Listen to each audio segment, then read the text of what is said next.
Good morning. What day is today? It's a day that ends in Y. That's what day it is. It's Monday. I hope people enjoyed the best they could this different weekend, this different Easter celebration for those who celebrated Easter and Passover. Everybody knows who's here.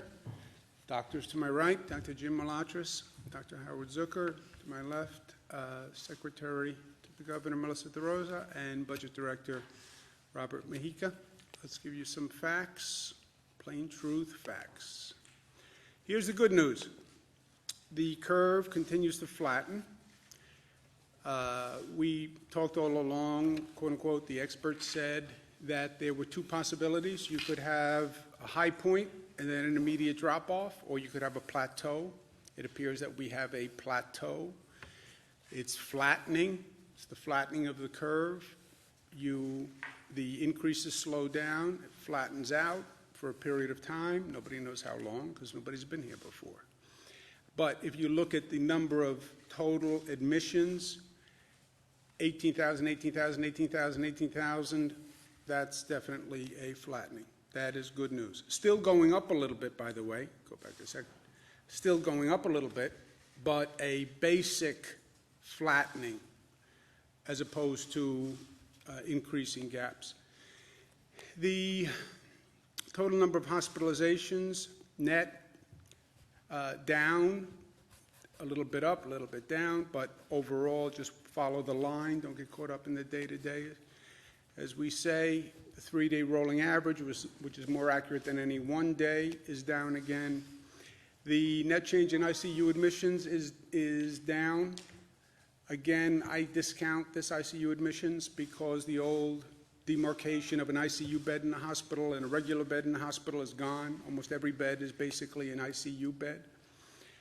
Net change in ICU admissions is also down. Intubations is real. Intubations is the worst signal. People who are intubated wind up on a ventilator. Most often do not come off the ventilator, somewhere 70%, 80%, depending on who you talk to. So this is a scary number. When that's down, it's good, and that is down. The 3-day rolling average is down, so that's good news. We were worried about the spread from New York City to suburbs upstate, and we have been very aggressive. When we get a little cluster, a spot that's acting up, we jump on it.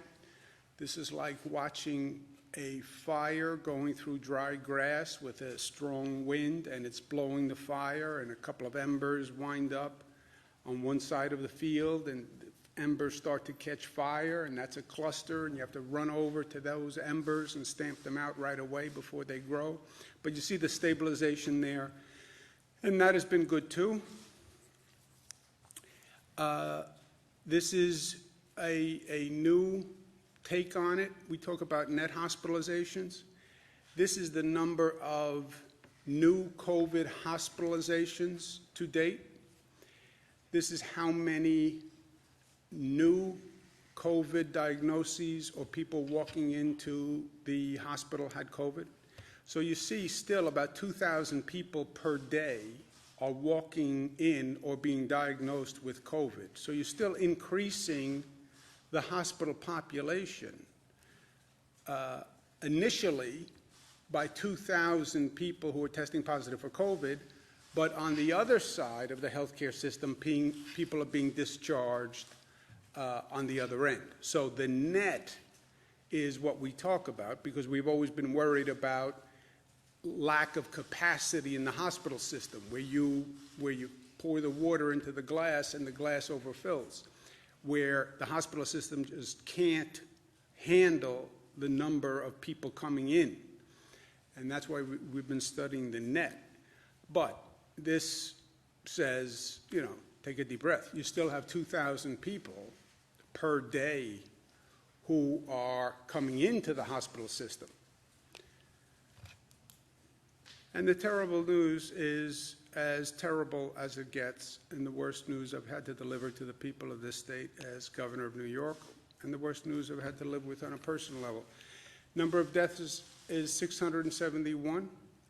Not as bad as it has been in the past, but basically flat, and basically flat at a horrific level of pain and grief and sorrow. This is 671 people who passed away on Easter Sunday. For me, I'm Catholic. Easter Sunday is the high holy day in many ways, and one of the high holy days. And to have this happen over this weekend is really, really especially tragic. And they are all in our thoughts and prayers. That raises the death total to 10,056. Again, for perspective, 2,700 lives were lost in 9/11, and 9/11 changed every New Yorker who was in a position to appreciate on that day what happened. And the number of lives lost was horrific after 9/11, and the grief was horrific. And we are at 10,000 deaths. New York, 10,000 deaths. New Jersey, 2,000 deaths. Massachusetts, 756, and then you have the state of Michigan. Why New York? Why are we seeing this level of infection? Well, why cities across the country? It's very simple. It's about density.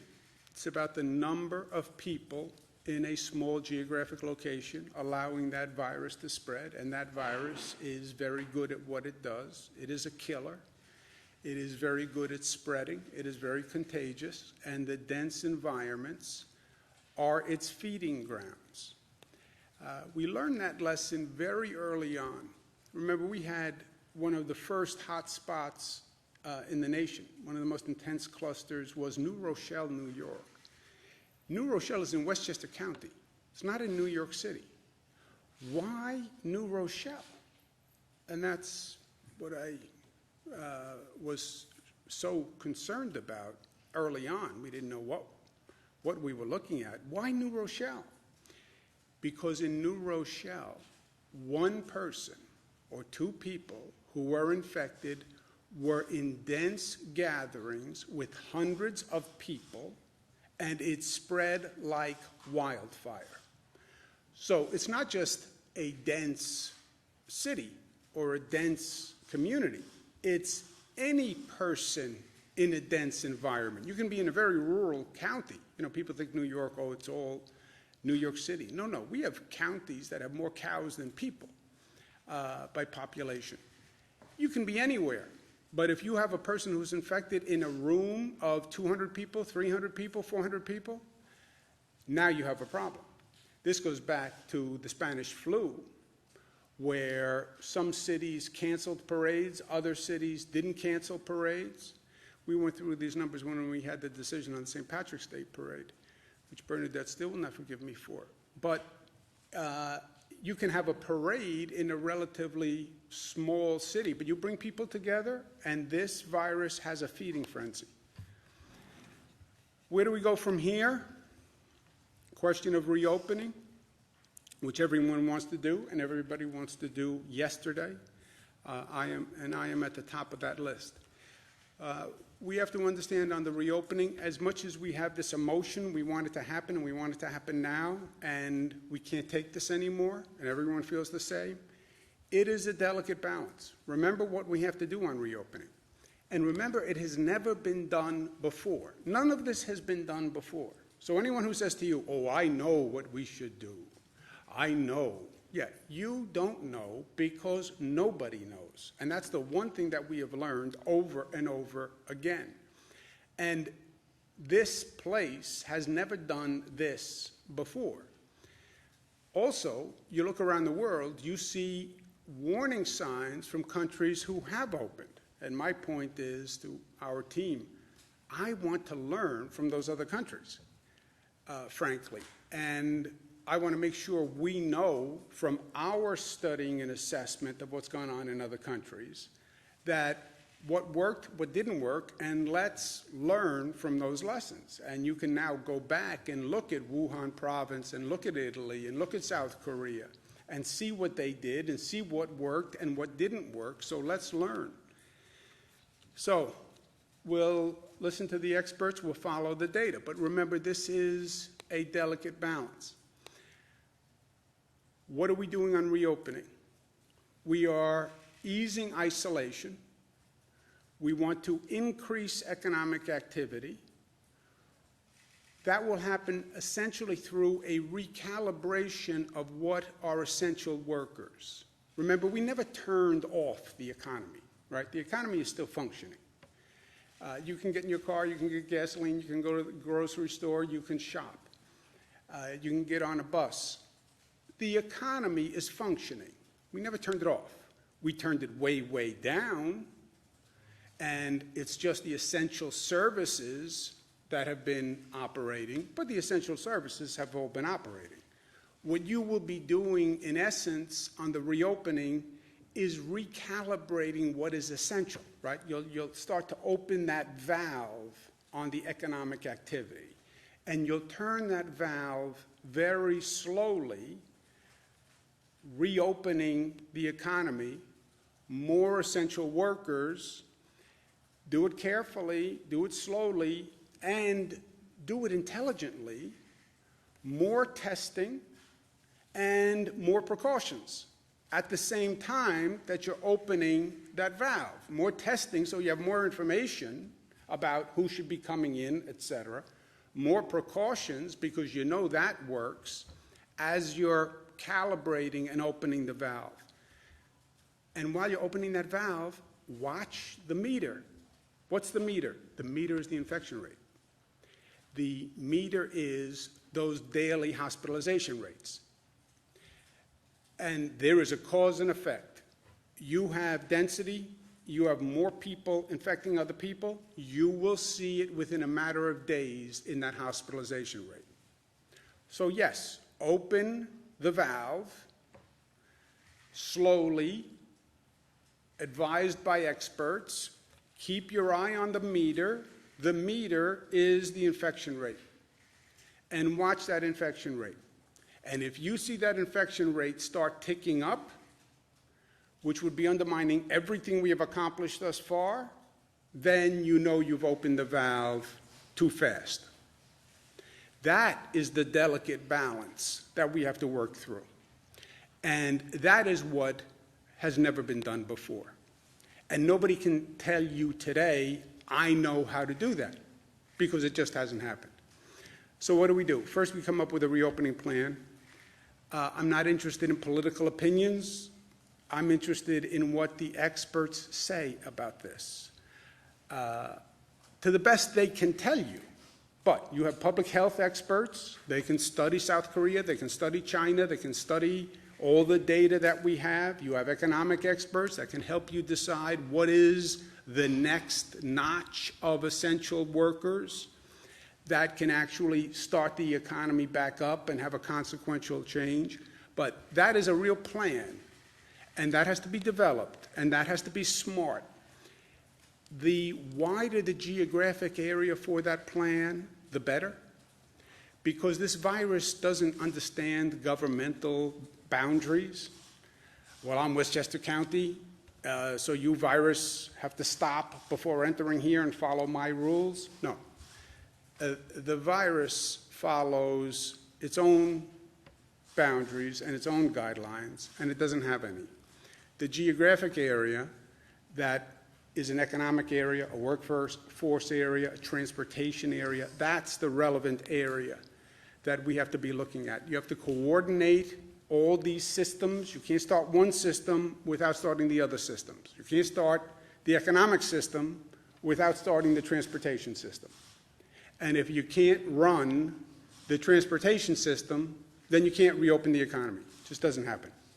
You have to coordinate the schools with the transportation, with the economic system. These systems work in coordination. They're big gears, and each gear intermeshes with the other gear. And you can't start one gear with the other gear stopped, right? That's the coordination. You're going to need federal support, And you're going to need smart legislation passed by the federal government that actually attends to the need, as opposed to normal political considerations. Testing is going to be key, and that's a new frontier for us also. This state is probably the most aggressive state in the nation in actually getting the testing up. We test more than any other state. We test more than other countries. We test more than the other states, leading states combined in testing. But that's still not enough, and we have to do more.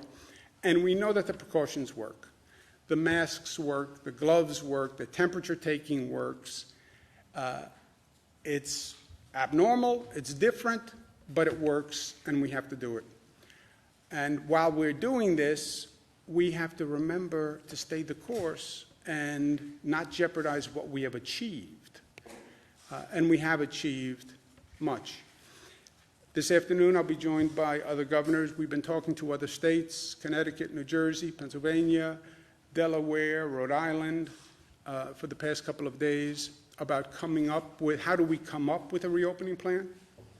And can we work together on a reopening plan? And we'll be having an announcement this afternoon with other governors about just that, the reopening plan. And as I said, the optimum is to have as coordinated a regional plan as you can. I understand intergovernmental coordination can be somewhat of an oxymoron, but to the extent we can work with Connecticut and New Jersey and Rhode Island and Delaware and Pennsylvania, I want to. It is smarter for everyone, for people of their state and for the people of my state. And this is a time for smart, competent, effective government. Nothing else matters. I want to make sure that I can say to the people of this state, we did everything we could to the best of our ability. And the optimum is a geographically coordinated plan. I don't believe we could ever get to total coordination with the other states because all the states have a little different set of circumstances and facts. I don't even believe we should have a uniform plan without recognizing the state-by-state distinctions. But to the extent we can coordinate, we should and we will.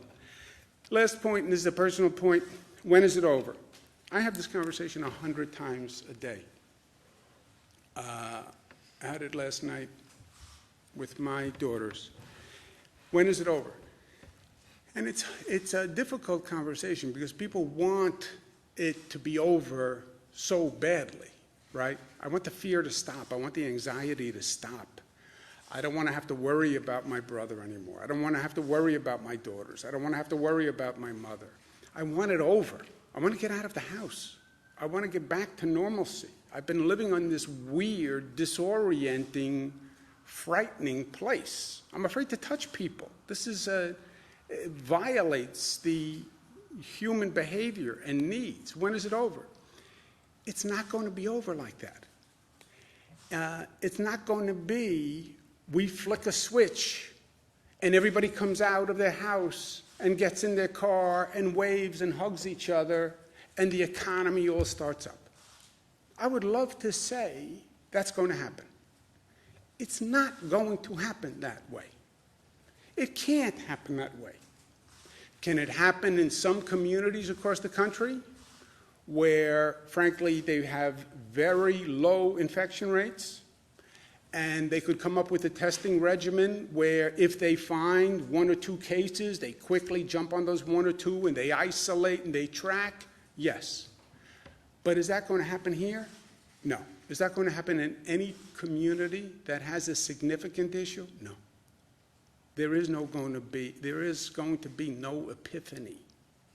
There is going to be no morning where the headline says, hallelujah, it's over. That's not going to happen. What will happen is there'll be points of resolution over time. What does that mean? There'll be points of resolution. There'll be points where we can say we've accomplished something, we should feel better, we should feel more calm, We should feel more relaxed, and it will be incremental. We're controlling the spread. We are controlling the spread. You look at those numbers, you know what it says? We're controlling the spread. I was afraid that it was going to infect my family no matter what I did. We're past that. If you isolate, if you take the precautions, your family won't get infected. We can control the spread. Feel good about that. Because, by the way, we could have gotten to a point where we said, we can't control this damn thing. We can't control it. It's in the air. It gets into your house. It doesn't matter. You close the door. It comes under the door. You could have gotten there. We're not there. Those numbers say we can control the spread. Feel good about that. The worst is over. Yeah, if we continue to be smart going forward, because remember, we have the hand on that valve. You turn that valve too fast, you'll see that number jump right back. But, yes, I think you can say the worst is over, because the worst here are people dying. That's the worst. The worst doesn't get any bad than this worst. And this worst is people die. That's the worst. And Winston Churchill, I mentioned the other day, the end of the beginning. Yes, we can control the spread, and we can reduce the number of people who die, and our healthcare system can do phenomenal work and rise to the occasion and deal with this beast. It has not overwhelmed the healthcare system. We have controlled the spread. And there is confidence to be taken in that. And that's an accomplishment. And it was a heck of an accomplishment. Those healthcare workers, for the rest of my life, I will say nothing but thank you to them. And I was not sure that we could keep the tide from overwhelming our hospital capacity. And they did. Feel good about that. And I believe the worst is over if we continue to be smart. And I believe we can now start on the path to normalcy. And we can have a plan where you start to see some businesses reopening, understanding the delicate balance. I think there'll become a point where there's an announcement that we have a medical treatment, that you can get sick, but they found an antiviral medication that can help you treat the disease. So take another deep breath when we get to that point, because, okay, you get infected, but there's a drug regimen that can help you. And then you'll get to a point where they announce we have a proven vaccine. That's when it's over. That's really when it's over. They have a vaccine, it's been tested, it's been proven, they can produce it, you're going to get a vaccine, this is a thing of the past, don't worry about it, close the chapter, move on. Okay, when do we get there? 12 months to 18 months. I can't believe you said 12 months to 18 months, as Cara said to me. It's 12 months to 18 months. When Dr. Fauci says how long until a vaccine, he says 12 months to 18 months. When the FDA is asked how long until you get a vaccine, they say 12 months to 18 months. That is the point. When you ask me, when can I do a deep breath for the first time in 5 weeks? When they say we have a vaccine. That's when it is over. But there will be points between now and then where we should feel more confident and we should feel better. Well, I want it to be over tomorrow. I get it. I want it to be over tomorrow. I want it to be over tomorrow more than you want it to be over tomorrow. But that's not reality. So let's calibrate our expectations.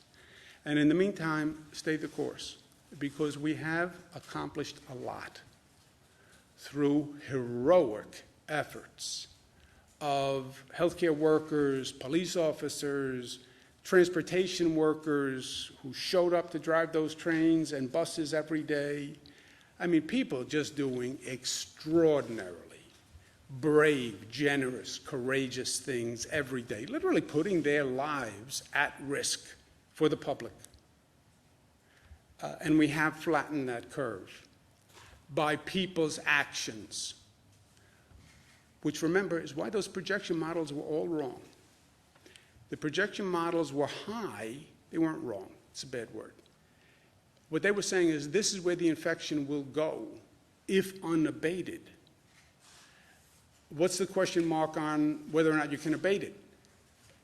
Can you put forth a government policy? But more, will people listen to the government policy? You have 19 million people in New York. I could stand up here all day long and say, you must social distance, you must stay home. If New Yorkers don't believe it, if Americans don't believe it, if they question their government, if I don't have credibility, why do I stand here and go through all the facts? I'm not asking any New Yorker to take my word for anything. I'm not asking any American, take my word for it. Here are the facts. I'll give you the facts. The good facts, the bad facts, the ugly facts, you get all the facts. You tell me what you decide. They decided on the facts that they would comply. And they've done things I would have never dreamed that they would do. And they've actually made significant progress. Do not reverse the progress that we have made in our zeal to reopen and get back to normal. That's going to be the challenge going forward. But we'll do it because we are New York tough, and tough is not just tough. We know what tough is, but tough is also smart, and tough is also united, and tough is also disciplined. And tough, most importantly, is loving. Well, that sounds counterintuitive. They sound repugnant. No, no, no, no. Toughest people are strong enough to say love. The toughest people, and that's New Yorkers. Questions? What would have to happen for New York City schools to reopen? What would have to happen first? Running out of swabs to do tests. Is that something happening elsewhere in the state? Is there anything the state can help with? We, on a daily basis, you're talking about medical equipment for hospitals? Swabs, yes. The hospital officials say they're in danger of running out of swabs. Yeah. I'll ask the Commissioner and Jim to comment specifically. But just so you know how this works, on a daily basis, every hospital does an inventory that they send to us that says what they have and what they need. And any hospital that is short, in urgent need of anything, we provide them with that material on a daily basis. We do not have any hospital that has said to us, we have an urgent need for X that we have not been able to fulfill. Two caveats. You can have employees in a hospital who say, I don't like this protocol, I don't like what the hospital is telling me to do. That's a different set of issues. Second caveat, you can have a hospital say, I only have a 3-day supply, and that makes me very nervous. I normally have a 2-month supply. Yes, I know that. Nobody has a 2-month supply of anything. So operating on that constrained timetable, that's where we are. But Jim? After we received that question yesterday, we reached out to the hospitals in New York City. There was one, the Medicis network, that would like some new swabs. We are sending them 200 test kits today, so they'll have that, but they're not out. They just wanted some in the future. And to the governor's point, I was on the phone with about a dozen of the hospital systems today, and just what he said. People get a little nervous about running out of masks and things like that, but often they have like a 30-day supply or a 25-day supply, and we monitor that on a day-to-day basis with them. So as they need it, we'll send it to them. And have you learned anything about why frontline healthcare workers are saying that they're being asked to ration PPE? Is that sort of along with the first caveat? Yes, I mean, and I think Melissa spoke to that yesterday on the various protocols, and we're working very closely with the hospitals as well as the frontline workers to get them the needed supplies. I'm sorry, Bernadette. As you're talking about reopening the economy, but also specific to schools, what would have to happen first for schools to open, specifically in New York City, in regards to this plan that you're They have to work together, Bernadette. I don't believe you can't open one system, it's the gears, which is an analogy and a metaphor that doesn't work for anyone except for me, but that's okay, because it works for me. You have 3 big gears, okay?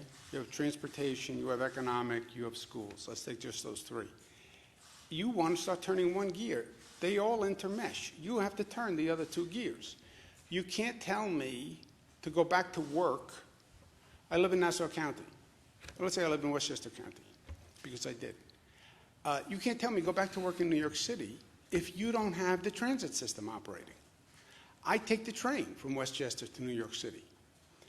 I can't go back to work unless you have a train, unless you want everyone to drive, which will be pandemonium in 4 minutes. You want me to go back to work? Who's going to watch my children if the schools are closed, right? For many working people in New York, the education system is who watches their children during the day. That was one of the problems with closing the schools in the first place, where people were very critical of, everybody is a critic, but people didn't want to close the schools because they said then the hospital workers won't be able to show up because the children will be at home. And if hospital workers don't show up, then you have a real problem, because our major fear was the collapse of the hospital system. So all of these things have to be coordinated, and they have to be coordinated on a statewide basis. Now look, when I closed all the schools in the downstate area, there were many school districts that disagreed. We have like 700 school districts in this state. Right now, all the school districts basically make their own decisions. I know, but in a situation like this, you can't allow 700 school districts to make their own decisions. You can consult, you can try to cooperate, et cetera, but we have to have one plan at the end of the day, because then we have to take New York and try to coordinate it with New Jersey and Connecticut and Delaware and Pennsylvania and Rhode Island to the best we can. And this virus doesn't understand school district boundaries. And these systems we're talking about don't work on any of these boundaries. Schools, transportation, jobs, they don't work on a county basis. It doesn't work that way. Suffolk County, that's a nice delineation for a lot of issues, but none of the issues that we're talking about. So the entire downstate area is one area, metropolitan area. Then you have upstate. You could argue there should be a differentiation based on numbers, or could be a differentiation. And that's going to be the conversation when we bring Connecticut, New Jersey, Pennsylvania. They'll say, look, we have rural parts of the state, which are one situation. We have metropolitan areas. That's all going to have to be talked through and reconciled. Governor, we talking to Blasio about this. Well, why not also pull in Massachusetts and Vermont? It sounds like you're focused on some of those areas. Yeah, we're talking to a number of states, and again, we want to coordinate as much as possible, but focusing primarily on our tri-state area. They talk about a tri-state area. The more we can, but you also have to balance the complexity and the unwieldiness with coming up with a plan relatively quickly that we can agree on. So that's what we're going back and forth on. We're going to try to work with everyone. But again, you have different states in different situations, and you have to prioritize where you really need coordination. We need coordination with New Jersey and Connecticut, first and foremost, because that's where our workforce comes from. You have a total interconnection among those states. People live in Connecticut, they drive to New York City. They live in New York City, they drive to New Jersey. There is a total interconnection among them. And that's the primary place for coordination. Nick? Buffalo and Erie County. Are you going to have a discussion with that? I'm sorry? Are you ready to announce a plan later today, or are you just having a conversation? We'll have to come later today to find out the announcement. If I tell you the announcement today, why would you come here at 2 o'clock? Except for my rapier wit and sense of humor. Hold on, Nick had a question. Governor, should the city of Buffalo and Erie County be considered kind of a hotspot in upstate New York, considering that they've got the highest number of infections, I think, outside of the metro area? Well, you can have a hotspot, depends how you want to define hotspot. Hotspot within 1 mile, hotspot within 5 miles, hotspot within 10 miles, hotspot within 100 miles. Hotspot among upstate communities. How big is a hotspot? Well, I'm not a public health expert. Yeah, but it depends how you define hotspot. You know, is it 2 blocks, 4 blocks? Is it people with 25 infection rate, 50 infection rate?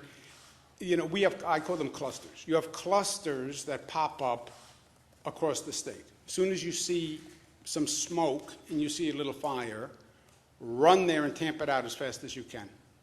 And in Buffalo, we have had clusters that have popped up. Nassau, Suffolk, Westchester, Rockland, right? They've all had clusters.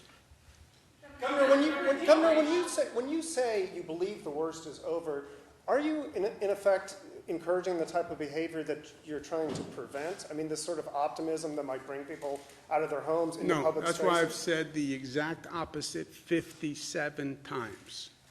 Stay the course, stay the course. It's working, stay the course, stay inside, take precautions, right? That's why I say that 100 times to an annoying, repetitive level. But facts are facts, and I'm not going to lie to the public. Facts are facts, numbers are numbers.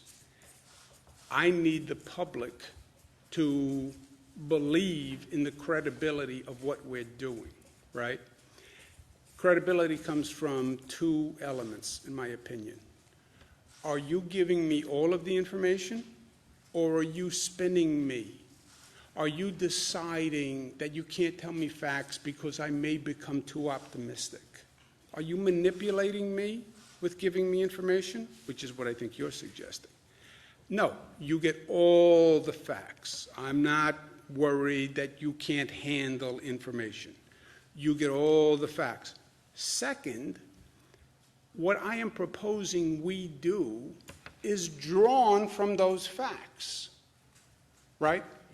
Here's all the information. I work for you. I give you all the information. No spin, no gloss, no sugar, no glazing. Here are the facts. I'm not worried that you can't handle the facts. You're going to get depressed. You're going to get optimistic. You're irrational. Here are all the facts. Second component, here's what I propose based on those facts. And I think it's the intelligent response to those facts. I hope you agree with me that it is the intelligent response and you follow the proposal, because I need you to follow the proposal because it's all about you. If you, the public, if the people don't decide to do social distancing, nothing works. If the people don't decide to stay home, nothing works. I could never mandate 19 million people, you must stay in your house. And if they say, as New Yorkers can say, I think you're being overly dramatic, or you're too political, or you don't know what you're talking about, what do I do when 19 million people defy the order? Go out and arrest 19 million people? They have to believe it.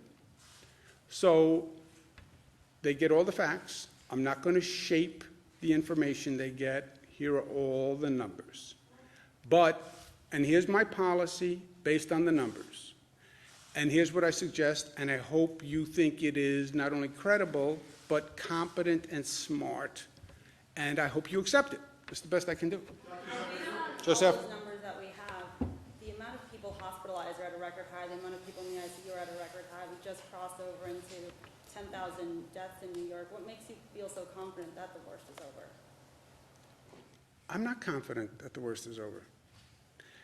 I said, if you look at the numbers, 18,000, 18,000, 18,000, 18,000, 18,000, the numbers suggest a plateauing, slight increase, but a plateauing, which is what the experts have talked about. That's what the numbers say. I also say, whatever those numbers say is a direct result of what we do. I've said, if we do something stupid, you will see those numbers go right back up tomorrow. Period. The worst can be over, and it is over, unless we do something reckless. And you can turn those numbers on 2 or 3 days of reckless behavior. It's like being on a diet, right? You get on the scale every morning. I lost 5 pounds. I lost 5 pounds. I've lost 5 pounds. Oh, you're declaring that you have lost 5 pounds forever. No. I lose self-discipline today, and I go home and I eat like a horse, and I'll get on that scale. It's going to give me a different number tomorrow. It is directly a result of what you do today. The number is down because we brought the number down. God did not do that. Fate did not do that. Destiny did not do that. A lot of pain and suffering did that. And that's why we lost 5 pounds. Because we went out every day and we exercised and we burned more calories than we ate. That's how it works. It's math. And if you don't continue to do that, you're going to see that number go back up. And that will be a tragedy if that number goes back up. Obviously, we've gotten to a point where the hospital. Repeatedly declined to provide a list or the number of cases at each nursing home in New York State, citing patient confidentiality. Can you explain how it is a breach of patient confidentiality, just to release the total number of cases at each facility? John, I don't know the details of the healthcare privacy law, but I know the healthcare privacy law is very expansive, and health officials are always very protective of patient health. But I don't know the law well enough to answer you, but I can get you an answer today. I can have the healthcare council tell you. Number certainly does. I mean, HIPAA generally prevents the release of personally identifiable information. How is it personally identifiable just to release top-line numbers at each facility? Okay, but just so we're clear, Commissioner Zucker is a doctor, and I respect doctors. I love doctors. My sister's a doctor, but he's not a lawyer. Go ahead. Let me hear your legal opinion, medical doctor. I'm interested. What do you think? Do you know? I think I understand the HIPAA law. I think the issue here, as I mentioned previously, this is their home. These nursing homes are their home, and we want to make sure we protect their privacy in that sense as well. It's not just an issue of sort of saying that there's a HIPAA law. It's that there's nowhere they're going to go, and we don't want to put information out about that. No, John. A legal rationale? It's more of a moral? No, it's a law. It's a law. But we'll get you the legal, we'll get you the law on the matter. But the law is also tied to the spirit of the law and ethics, right? You don't want to invade people's privacy. We give you everything I have that doesn't invade someone's personal privacy. Otherwise, there's no secret to number of deaths in nursing homes, right? If to the extent you can release it without invading people's privacy, release it. So are you having a plateau for I have hospitalization? some questions for you about upstate New York. You touched on this earlier. Upstate we don't have the density, and we haven't seen the cases like downstate. Would you consider starting the reopening upstate to see how it goes? We're going to talk to the other states. As I said, whatever we do, we're going to do in combination to the extent possible with the other states, and we'll talk about that at 2 o'clock. Could I see a distinction in places that have different caseloads? Yes. Right? You have your hand on the valve. You're watching the meter. You're turning the valve. You're opening the valve a little bit, and then you're watching the meter. The meter is the infection rates. Will the meter respond differently in a rural county than it will in a dense urban county? Yes. How do you calibrate that into a reopening plan? That's what we have to think through. Another thing is, we've had countless people contact us about unemployment. How is the new platform working, and how long is it taking for people to get their checks? The new platform is working much better. Amen. The Department of Labor website basically crashed when it was overwhelmed by the number of callers for unemployment. Unbelievably, we had 1,000 people working on the website, handling the calls. 1,000 people could not handle the input, which is just phenomenal. But we changed the system, we changed the website, and Melissa can speak to that. The new platform got up and running on Friday. We've gotten a lot of positive feedback. It's much more streamlined. I think it went from 150 questions down to 20 questions. And as of about an hour ago, before we walked into this briefing, the latest numbers I got from DOL was 200,000 calls were made between Friday morning and last night. They're on the phones again this morning. I can't give you an exact answer on when the checks go out. I can get that to you. I think as soon as the application process is done and you're accepted, they go. But I want to give you something more specific than that so we can get back to you after this. And just calls made? So 200,000 calls were made. Not everyone answers the phone.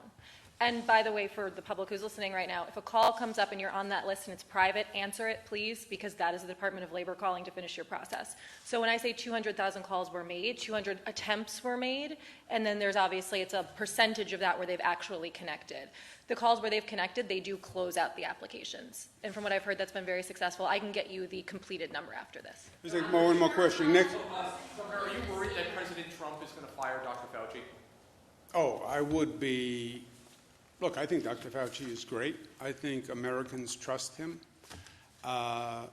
He's been very helpful to me as governor. I've called him numerous times. He's very good at getting back. And again, as you're walking through these uncharted waters and you're trying to feel your way and sense what the bottom is like, I think he's been extraordinary.